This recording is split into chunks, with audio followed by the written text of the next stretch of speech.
Thank you, Deputy Speaker. This Sunday is the 1st of July. It marks a couple of things. I think it's Canada's National Day and it's the first day of the new financial year. But for 12,791 workers in my electorate of Moreton, it will deliver a slap in the face as their penalty rates are cut again. And this cut is even deeper than the last one. For those 12,791 workers in Moreton, it will mean they won't have as much take-home pay as they did last week. This means 1 in 6 workers in Moreton won't have the same money to pay their bills, to put food on the table and to put petrol in their tanks. What sort of heartless government allows low-paid workers to be hit with another pay cut at a time when wages growth has actually hit record lows? Well, this is the same out-of-touch Turnbull government that today is trying to give big business an $80 billion tax cut.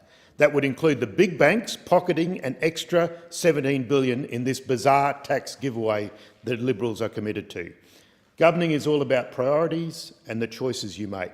The Turnbull government's priorities are all about the top end of town, a sector that is actually doing well at the moment. So this out-of-touch government does not understand the difficulties facing working families and young people who rely on penalty rates to help pay their bills. It's not a luxury, they pay their bills. The Liberals think it is commendable to cut penalty rates. One Coalition MP even famously said it was, and I quote, "a gift for our young people."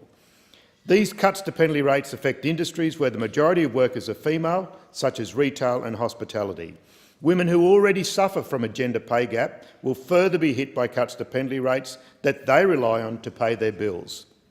I talk to people all over my electorate, and I know how hard it currently is for low-paid workers to make ends meet. And it's going to get even harder for the more than 12,000 workers in my electorate from this Sunday, the 1st of July. That is why the opposition leader, Bill Shorten, introduced into the parliament this week a bill that would actually protect penalty rates. Labor's bill would stop the cuts to penalty rates and ensure they can never be cut again. Labor will protect a principle as old as the Labor Party and the trade union movement, a fair day's pay for a fair day's work. I and all of my Labor colleagues support this Labor legislation because we support penalty rates. If the Prime Minister really cared about low-paid workers, he would bring our bill on for a vote. He would join Labor and vote to stop this cruel cut to penalty rates, but he won't. This LNP coalition government doesn't care if Australian workers get a pay cut. They only care about giving big businesses an $80 billion tax cut. They say they care. They put out information saying they care, but they actually do nothing. Caring is doing. I will always support Australian workers. I will always support penalty rates. The Labor Party will always stick up for people in low-paid work.